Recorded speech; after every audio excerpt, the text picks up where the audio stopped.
Staying with us now, to journalist Lee Njiru was a household name for 25 years. Njiru, now aged 72, remains the longest serving head of the Presidential Press Service, having served two presidents, Jomo Kenyatta and Daniel Arap Moi. When our reporter Kamuche Menza visited Njiru at his Nakuru home, he told her that life at State House was not that rosy after all. Take a look. I was born on Sunday. 14th August 1949 in Runyenches, Embu. Lee Njiru, now 72 years old, lets us into the story of his life. Here is the man who literally won the hearts of two presidents, serving 44 years between them. We met him at his farm in Ngata, Rongai, Nakuru County. He tells us about his journey that began at the time when the Ethiopian Emperor Haile Selassie died around 1975. Mzee Jomo Kenyatta telephoned the then director of information, Eddie Madimato. So he told Mato, please give me a young man who is a good writer to replace Francis. So Eddie Madimato got me from Kakamega. So I reported in Nakuru. That's where Mr. Jomo Kenyatta was. That was 77. And that is how the journey began. After the passing on of Mzee Jomo Kenyatta, Njiru will be picked by his successor, President Daniel Arap Moi, to join his press service. It is at this point that he won Moi's trust, serving him for years. Moi was under pressure from the change the constitution group. There was a clique which did not want Moi to ascend to the presidency after the death of Mr. Jomo Kenyatta. Moi knew there was a new person working for Jomo Kenyatta who he could work with. So he sent for me. Early in the morning, a car was sent by Mzee Moi. I went to Kabarak. He told me, Mr. Njiru, I have been watching you. The way you are working for Mr. Jomo Kenyatta, I'm happy for you. And I want you to help me. I was 28 years old. So I was surprised. How can I help a vice president?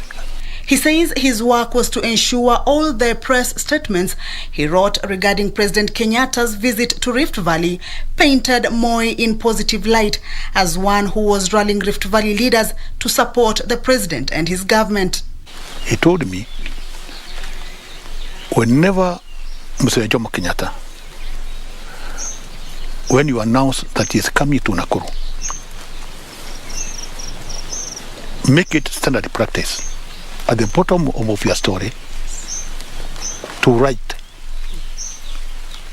At the same time, the vice president and the minister for home affairs, Honorable Daniel Arap Moi, has called upon the people of Rift Valley to welcome, to give Mr. Kenyatta a rousing welcome as soon as he arrives at Mai Mahiu.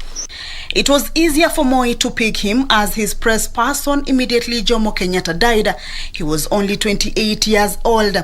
For 24 years, Njiru was in active service as Moi's presidential press secretary and personal assistant, a duty he maintained for yet another 18 years until Moi passed on in 2020.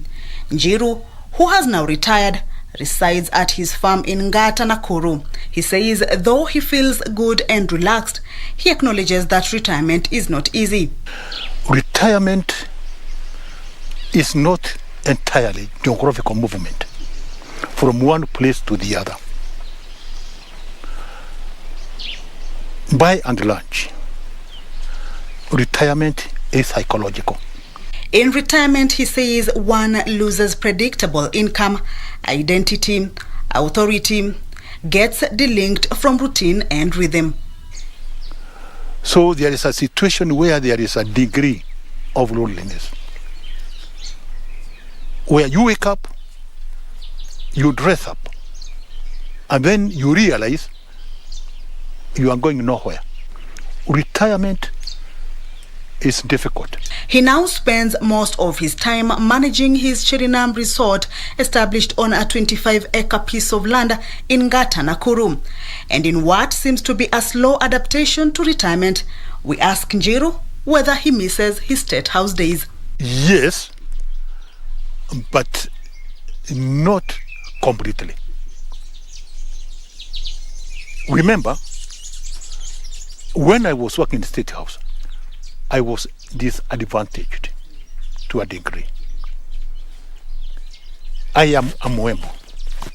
Jomo Kenyatta was a Kikuyu. When Muse Kenyatta died, Muse Moi came in. He is a Kalenjin. So you see, I was working among Kikuyus who are in the leadership, and the top people are Kikuyus. When Muse Moi came in, the inner circle were Kalenjin. So I was always treated as a foreigner. He says with the presence of power, money and glamour, infighting was all-time high, and those who did not belong suffered the brunt of it. As I was about to retire, I suffered a lot of undermining, tribal or racial slurs, but luckily, Jomo Kenyatta and Muse Moi had faith in me. They protected me like the apples of their eyes. People thought I was enjoying too much.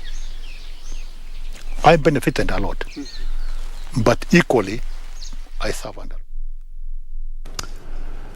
On to now a disturbing item. Police